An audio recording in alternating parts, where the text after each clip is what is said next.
और खबरदार की शुरुआत हम बिहार से ही कर रहे हैं। लगातार मैं बिहार में लगभग 1 महीने से आपको चुनाव से जुड़ी हर खबर लोगों की जुबानी, राजनेताओं की जुबानी दिखा रही हूं। लेकिन 13 दिनों से जो एक सवाल बिहार की राजनीति को मथ रहा था वो ये कि नीतीश कुमार का चेहरा क्या एनडीए का चेहरा है।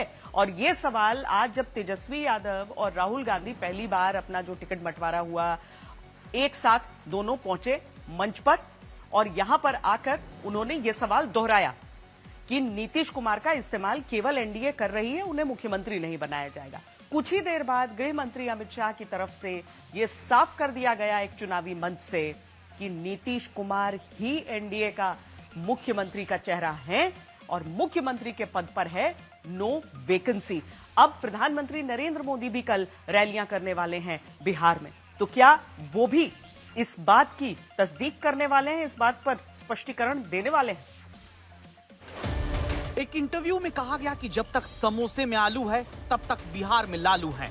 लालू राज 15 साल बिहार में चला। फिर एक इंटरव्यू में प्रशांत किशोर ने कहा नीतीश कुमार आलू की तरह है, वोट किसी को भी दो मुख्यमंत्री नीतीश कुमार ही बनते हैं। नीतीश का राज बिहार में 20 साल से चल रहा है।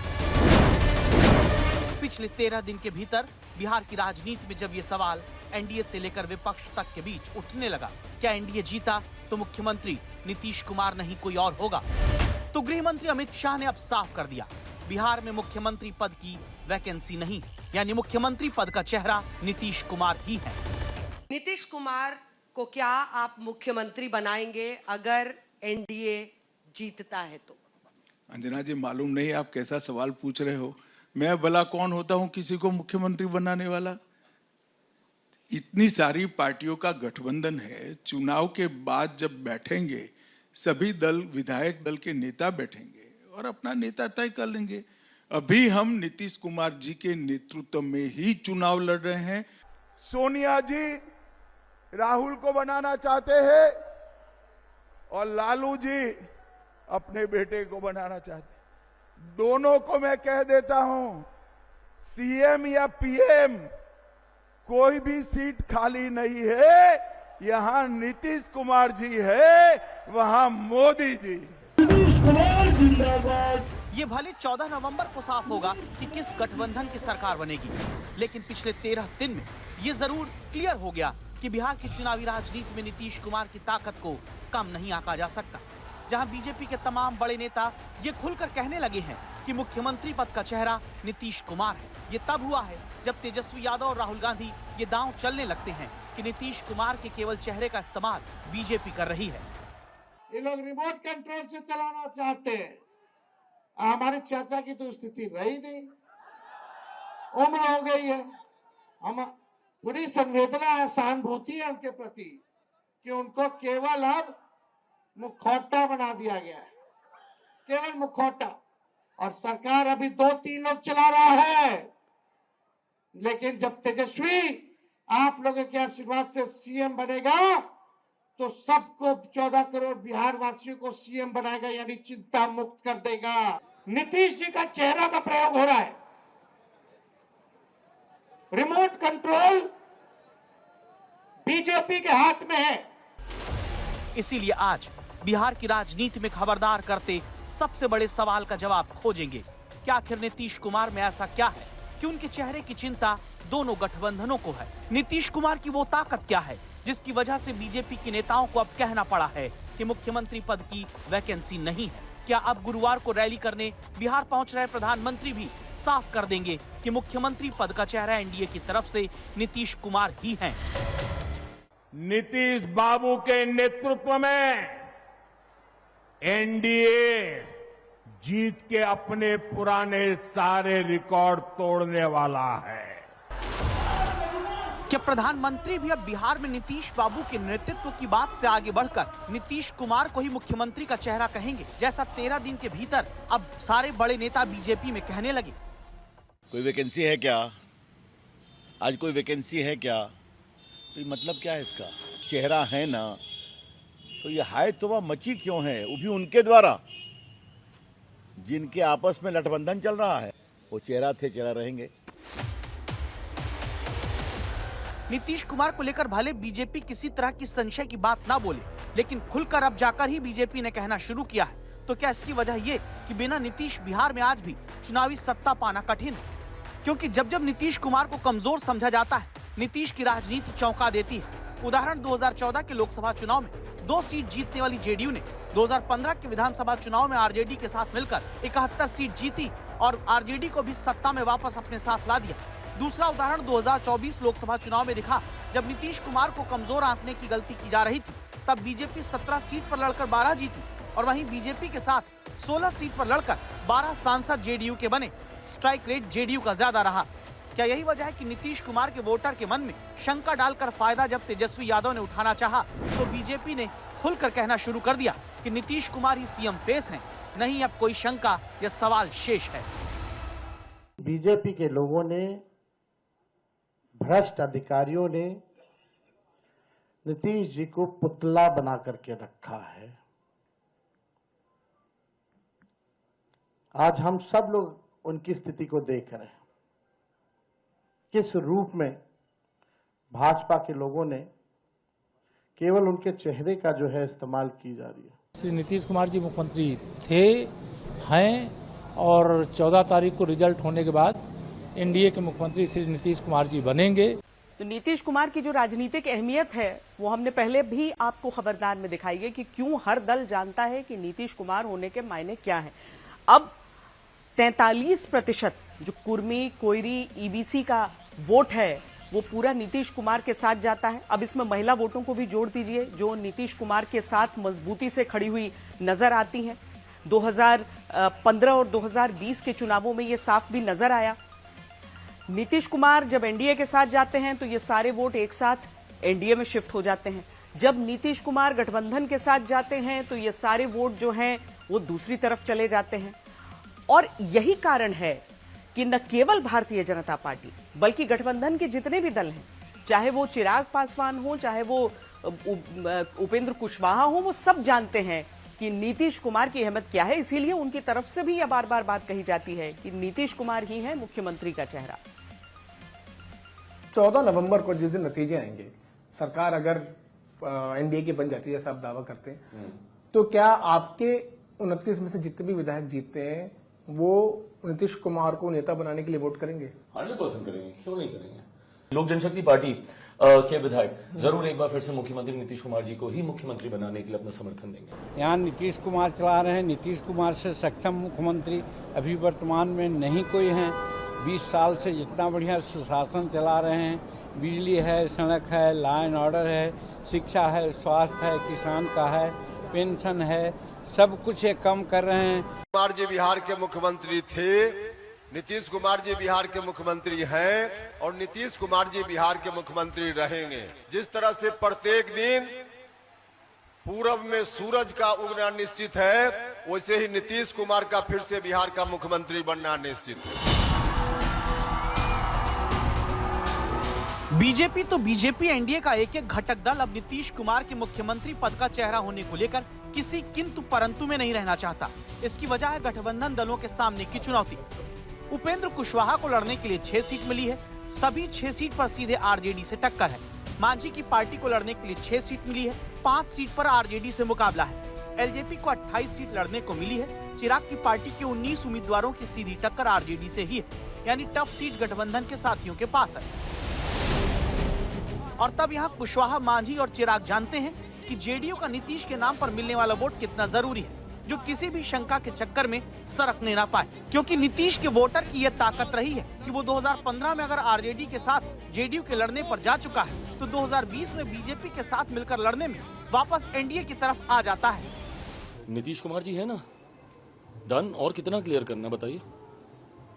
मौजूदा मुख्यमंत्री नीतीश कुमार जी न सिर्फ चेहरा हैं, बल्कि मैं मानता हूं कि परिणामों के बाद जब हर दल की विधायक दल का नेता चुना जाएगा, वो नेता इवेंचुअली एक बार फिर से मुख्यमंत्री जी को ही मुख्यमंत्री के लिए चुनेंगे। चारों तरफ नीतीश के चेहरे को मिली इसी मंजूरी के बाद संभव है कि जेडीयू ने अपने दफ्तर के बाहर ये पोस्टर बड़ा लगा दिया, यहाँ प्रधानमंत्री से आगे मुख्यमंत्री का चेहरा है। शायद इसलिए क्योंकि बिहार में नेता, नेतृत्व और अब चेहरा एनडीए का नीतीश कुमार है, ये साफ कर दिया गया है।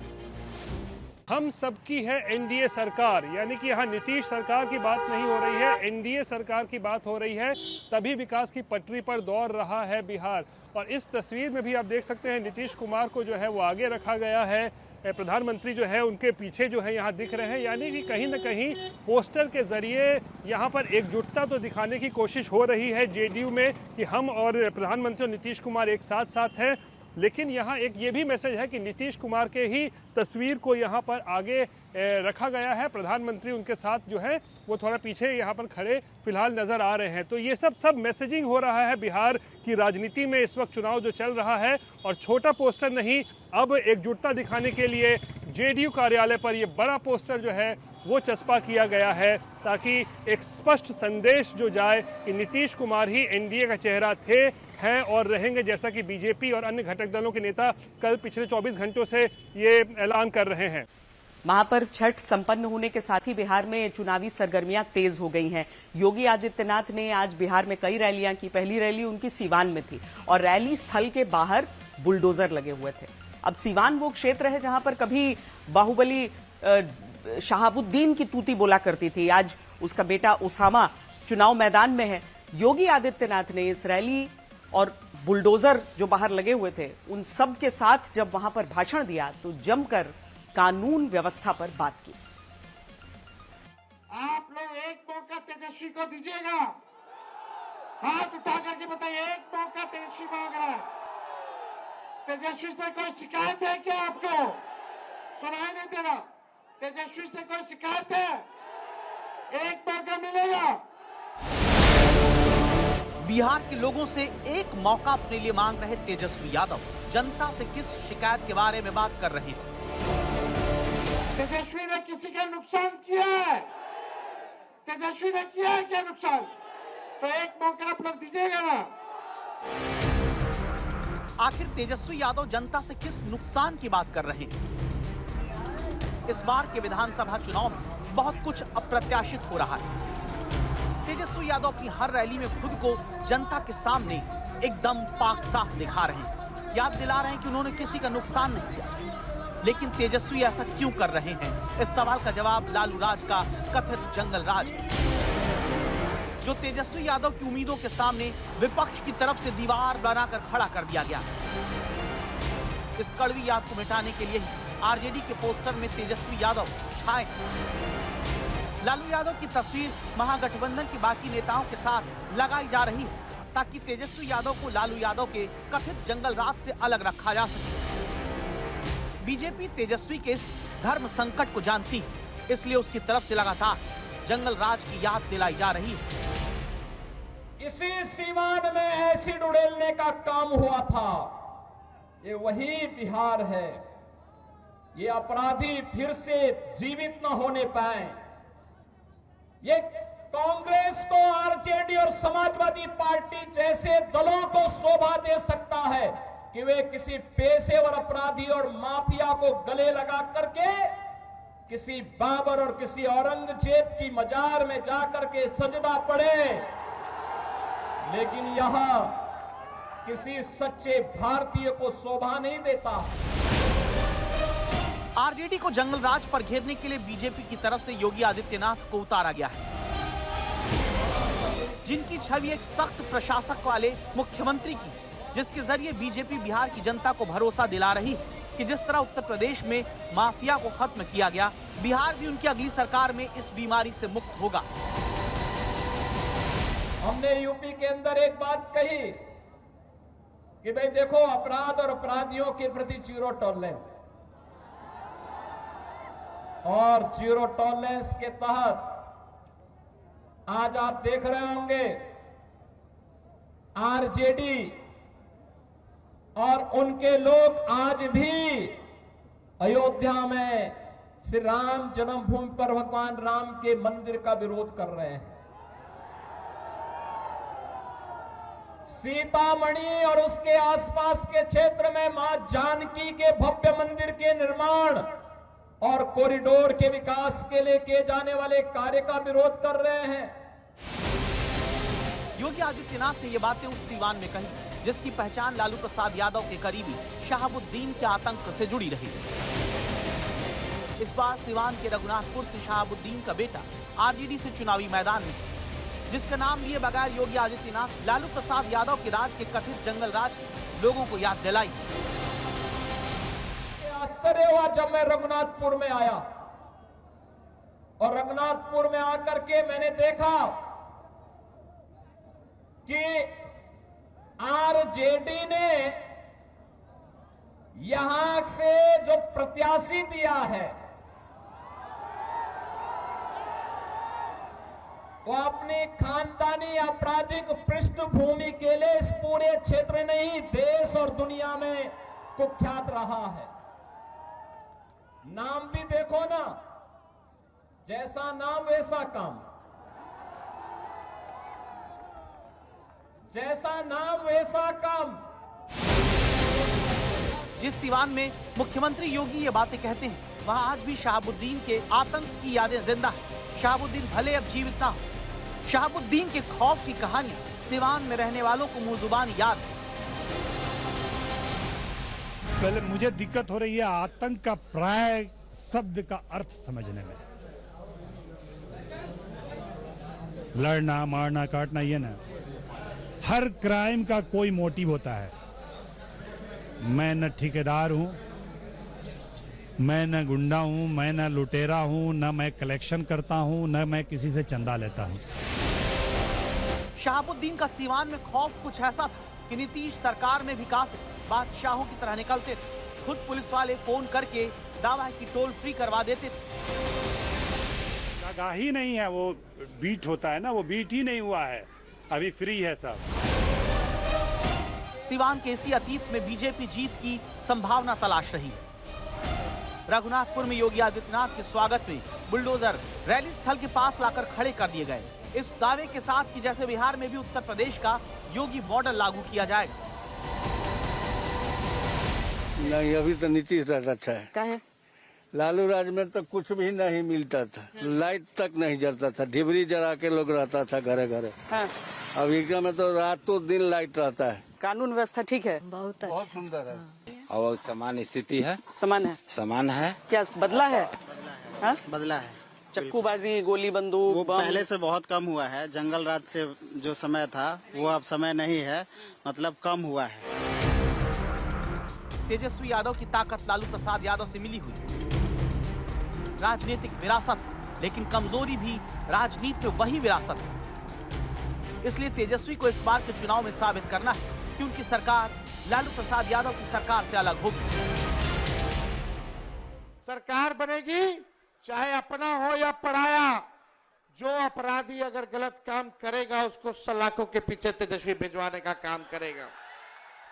करप्शन, क्राइम और कम्युनलिज्म से तेजस्वी कॉम्प्रोमाइज नहीं करेगा। तेजस्वी की परछाई भी गलत काम करेगी तो उसको भी सजा हम लोग दिलाने का काम करेंगे। अब सवाल यह कि सिवान के रघुनाथपुर समेत बिहार की बाकी सीटों के लोग तेजस्वी यादव के इस वादे पर कितना भरोसा करेंगे। 5 साल के कामकाज का एक बार लेखा जोखा मांगा जाता है, वो भी तब जब नेता जाते हैं नए वादे करने के लिए। लेकिन बिहार की जनता ने यह दिखा दिया है कि वो नेताओं से लेखा जोखा पूरा लेना चाहते हैं। अब वो चाहे कांग्रेस के सांसद हों, लेफ्ट के विधायक हों, भारतीय जनता पार्टी के विधायक हों, कटिहार से लेकर हाजीपुर तक जनता इन सभी लोगों से सवाल पूछते हुए दिखी कि पहले अपने पुराने काम का हिसाब। 40 साल 25 साल से आप लोग दे रहे हैं, 25 साल से इनको दे रहे हैं, फायदा क्या हम लोगों का? 40 साल के बाद क्या करें? 3 पीढ़ी तक इनको वोट दे रहे हैं। मेंबर साहब, सरकार नहीं है तो आपको वोट दे रहे हैं ना। हमारा दादा दे रहे थे, हम भी दे रहे हैं, हमारा बाप भी दे रहे थे। जा सकते हैं, बोल सकते हैं। टर्म में अगर हमारा 10 पंचायत का काम कर देता है, हम समझ गए विधायक जी मेरा काम किए हैं, आप भी मेरा काम किए हैं। 10 पंचायत में काम नहीं हुआ, कहाँ हुआ? गली सड़क सड़क कहाँ? नहीं, नाम की नहीं है, जाने का सवाल नहीं है, यहाँ नाम की नहीं है। आप घेर रहे हैं हम लोग, क्या करें?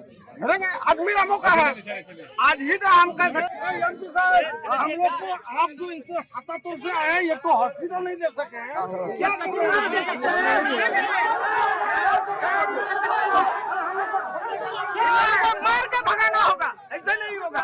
अगर रोड टूटा हुआ है जरूर बताना चाहिए।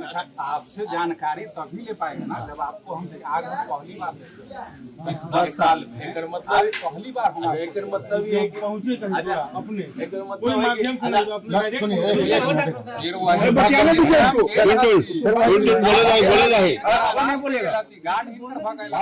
पीडब्ल्यूडी का काम हुआ है जंगल का, ठीक है, पीडब्ल्यूडी का नहीं, जंगल का काम हुआ, तो उसमें आप जो अभी जो रोड चौड़ीकरण का इधर पास करवाया है, उसमें जो है सो रोड जब बनाया तो उसका पाइप तोड़ दिया, 6 महीने से तोड़ दिया। ये जो है सो हम लोग लोकल जो यहाँ का अथॉरिटी है उसको बताया गया, जो उसके अंडर में काम करता है उसको बताया गया, अभी तक नहीं हुआ। और वो कॉन्ट्रैक्ट जो आया होगा वो विधायक फंड से आया होगा। जनता के सीधे सवालों पर राजनेताओं के गोलमोल जवाब कोई नई बात नहीं। इसी तरह का एक मुद्दा है जो आपकी हमारी सुरक्षा से सीधे सीधे जुड़ा हुआ है, वो है रोड सेफ्टी का मुद्दा, सड़क सुरक्षा का मुद्दा। सड़क चलते न जाने कौन सी गाड़ी बेकाबू होकर कहां से आकर टक्कर मार दे कोई नहीं जानता, कोई व्यक्ति कितना सुरक्षित है सड़कों पर चलते हुए कोई नहीं जानता है। हर साल सबसे अधिक लोग सड़क दुर्घटनाओं में मारे जाते हैं, इसके बावजूद ये मुद्दा कभी भी चुनावों में एक मुद्दा नहीं बनता, न ही माननीयों से इस विषय में कोई सवाल पूछा जाता है। भारतीयों को ये भगवान ने आशीर्वाद दिया है कि पॉपुलेशन कैसी बढ़ाना और ऑटोमोबाइल की संख्या कैसी बढ़ाना, इसका वरदान तो हमको जन्मतः मिला है भगवान का।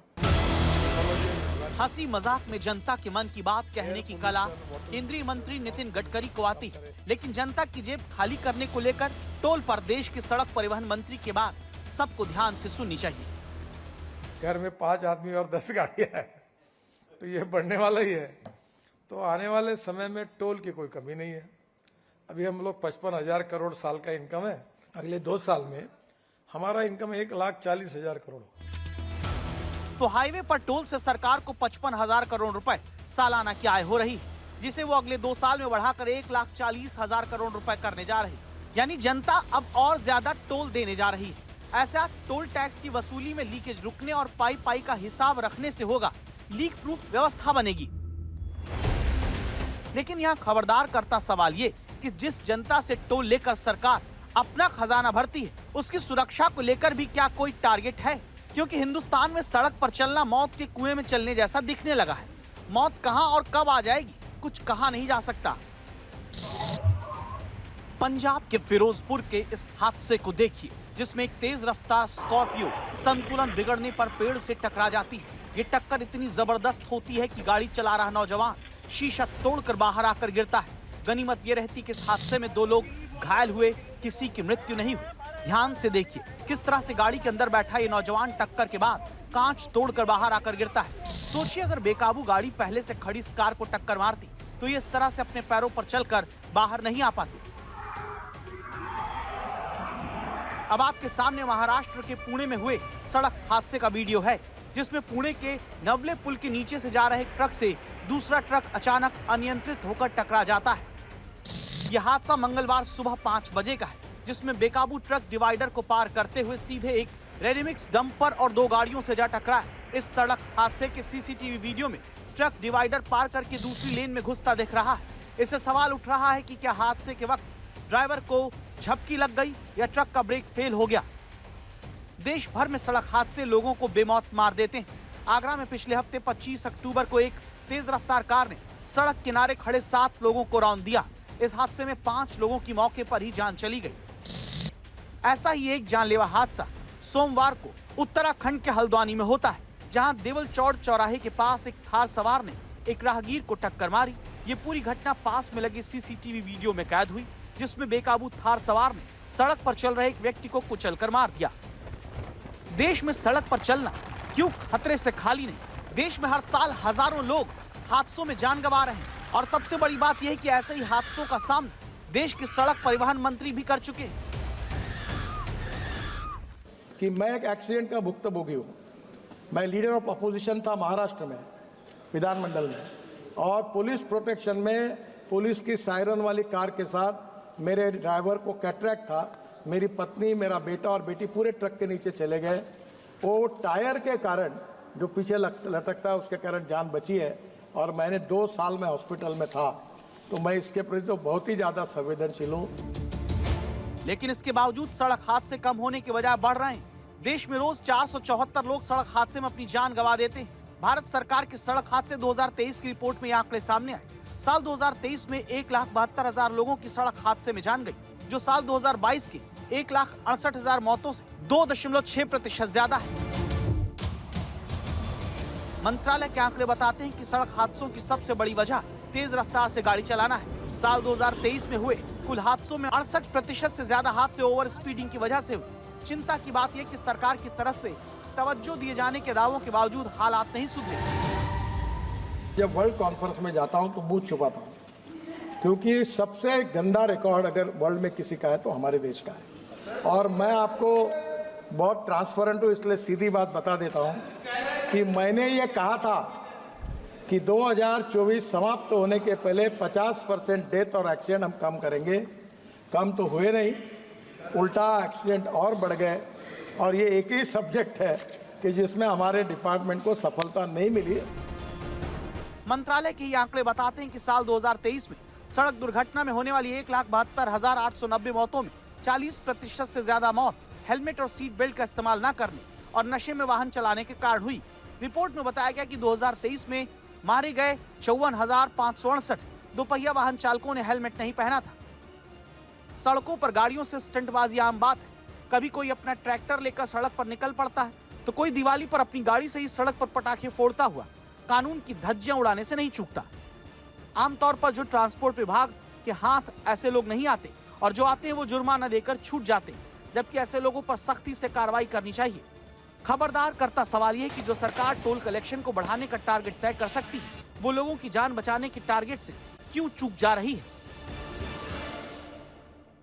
सरकारें कहती हैं कि जनता से टैक्स इसलिए लिया जाता है ताकि विकास हो सके, लेकिन जब विकास की कथित वही इमारतें जनता की पैसों की बर्बादी का स्मारक बनकर खड़ी रहें, तो जरूरी है खबरदार किया जाए।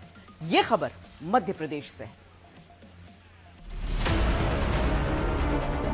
3 करोड़ की लागत से बना हेल्थ सेंटर, 2 करोड़ रुपए जनता का लगाकर बना सरकारी हॉस्टल और 80 लाख रुपए खर्च करके तैयार किया गया सरकारी गेस्ट हाउस। मध्य प्रदेश के 3 जिलों की फिलहाल 3 तस्वीरें देख लीजिए, जो बताती है कि जनता के पैसों से बर्बादी का स्मारक कैसे सरकारें खड़ा करके पैसा कूड़ा करती हैं, खंडहर तैयार करती हैं। सबसे पहले आपको रायसेन लेकर चलते हैं। इस इमारत को देखिए।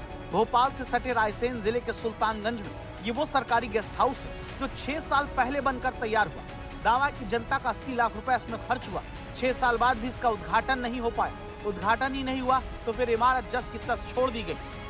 2019-20 में इसको कंप्लीट कर पीडब्ल्यूडी विभाग के हैंड ओवर कर दिया गया, लेकिन आज तक पीडब्ल्यूडी विभाग ने इसको शुरू नहीं किया। बात की जाए तो लगभग 80 लाख रुपए की लागत से ये बनाया गया है। मैं कैमरामैन से कहूँगा वो दिखाएं किस तरह से पूर्ण रूप से उद्घाटन से पहले खंडहर की स्थिति में जा चुका है। अब इसको इंतजार है कि लगभग 6 साल से ये बंद पड़ा हुआ है।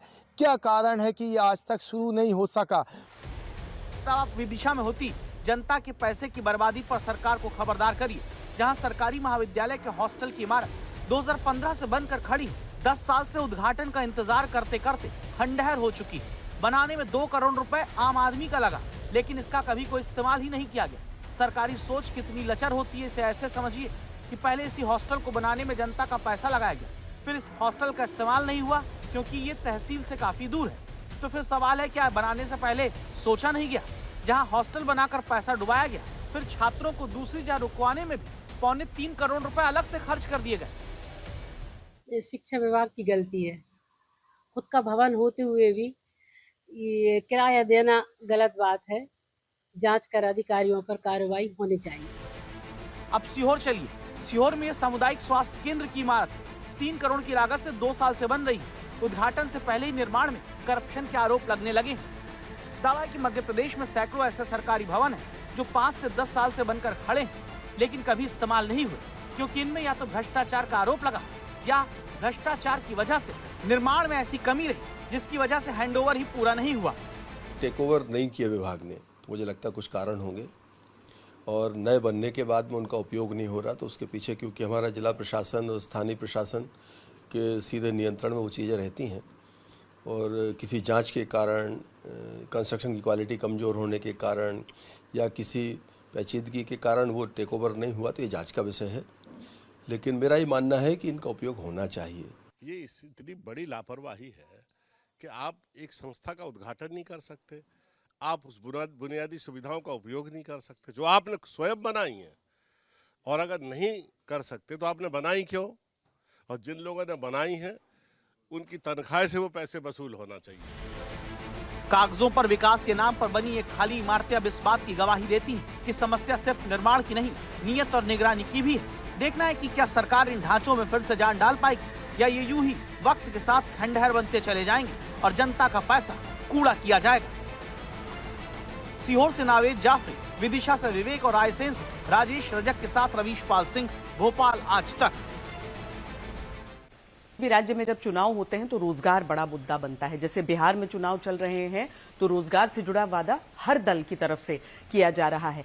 ऐसे में रोजगार से जुड़ी एक खबर हमें खबरदार करती है। ये अमेजॉन कंपनी से जुड़ी है, जहां ये बताया जा रहा है कि 14,000 लोगों की छंटनी कंपनी कर रही है।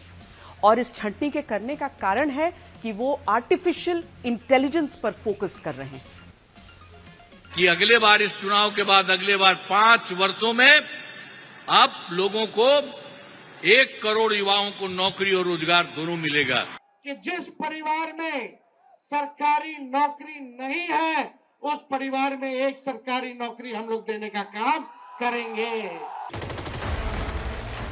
बिहार में वोट लेने के लिए जब रोजगार और नौकरी का दांव हर पार्टी खेलने में लगी है, तब नेताओं और उन्हें चुनने वाली जनता को खबरदार करता एक समाचार अमेरिका से आता है। एआई यानी आर्टिफिशियल इंटेलिजेंस पर फोकस करने के नाम पर अमेज़न में 30,000 नौकरियों पर छटनी की तलवार लटक गई। यानी भारत जैसे विकासशील देश में नौकरी के वादों की सियासी बहार है, तो विकसित देशों में एआई की चुनौती हम सबको खबरदार करते हुए पूछ रही है कि भारत भविष्य की चुनौतियों के लिए कितना तैयार है। 3 साल पहले ई कॉमर्स कंपनी अमेज़न ने ये वीडियो जारी किया था, जिसमें उसके वेयरहाउस में इंसानों की जगह रोबोट काम करते दिखे। संदेश साफ था कि कंपनी एआई को ज्यादा तरजीह दे रही है, जिसका असर अब अमेज़न के 30,000 कर्मचारियों पर दावा है कि पड़ने जा रहा है। अमेज़न ने अपने 14,000 कर्मचारियों को हटा दिया है। अपने इस फैसले के पक्ष में आर्टिफिशियल इंटेलिजेंस पर ज्यादा फोकस करने की दलील दी है। कंपनी का कहना है कि एआई रेस में आगे रहने के लिए ये जरूरी है ताकि जनरेटिव एआई और दूसरे नए बदलाव में निवेश बढ़ाया जा सके। अमेज़न की योजना ऐसे वेयरहाउस बनाना है जहां इंसान कम से कम काम करे। ये रोबोट्स हर आइटम को चुनने, पैक और डिलीवर करने में लगभग 2.5 रुपए तक की बचत करेंगे, जिससे अगले 2 साल में ही कंपनी को 1 लाख करोड़ रुपए की बचत हो सकती है, जिसके लिए अमेज़न अपने 30,000 कर्मचारियों को निकालने की तैयारी में जुट गया। सबसे चिंता की बात यह है कि अमेज़न ऐसा करने वाली अकेली कंपनी नहीं है। माइक्रोसॉफ्ट, गूगल, मेटा सब के सब इसी राह पर हैं, जो ये बताने के लिए काफी है कि इंसानों की जगह रोबोट उम्मीद से कहीं ज्यादा तेजी से लेने लगे। अगले कुछ वर्षों में रोबोट के जरिए घर से लेकर बाहर तक के काम होने लगेंगे। लेकिन हिंदुस्तान में रोजगार के सपने दिखाकर अभी वोट मांगे जा रहे हैं। किसी सरकार या दल को दुनिया में आ रहे बदलावों की चिंता नहीं, यही सबसे बड़ी चिंता की बात होनी चाहिए। जबकि सरकारों का फर्ज है कि वो लोगों को भविष्य के बदलावों के हिसाब से न सिर्फ तैयार करे, बल्कि इस तरह की नीतियां भी बनाए।